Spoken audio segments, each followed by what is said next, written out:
I'm Matt Polito from Hashrocket. Hey, Matt. How about you tell me who you are and what you do? Sure. I'm Ben Orenstein, and I work at Thoughtbot in Boston, and I wrapped up a talk yesterday called Refactoring from Good to Great at Scottish Ruby Conference. Awesome. Could you tell us a little bit about that talk? Yeah, absolutely. So it was a talk that was actually inspired by another talk I saw at Nordic Ruby a few weeks ago, where someone was talking about refactoring code. And I realized that it had been a long time since I had given a live coding talk, and I really, really missed it. So I got in touch with the conference organizers and asked if I could switch my topic. They said yes, fortunately, and I ended up sort of over about a week and a half developing a new talk that was just all live coding, me and a laptop and Vim, and refactoring the crap out of a handful of examples that let me sort of bump into interesting refactoring topics along the way. It was fantastic, by the way. Thank you. Very well received, I think, from everyone. Thanks.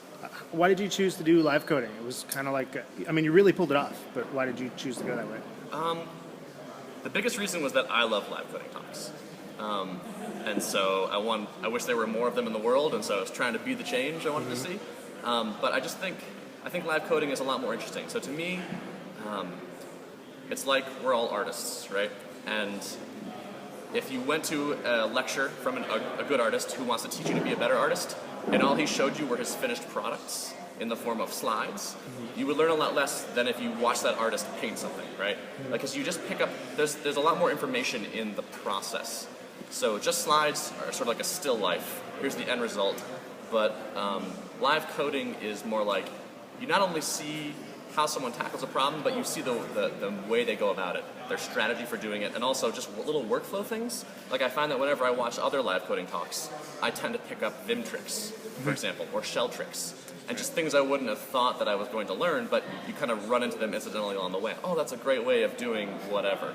And it just feels, I think it's a lot more information dense. And so that's why I love them.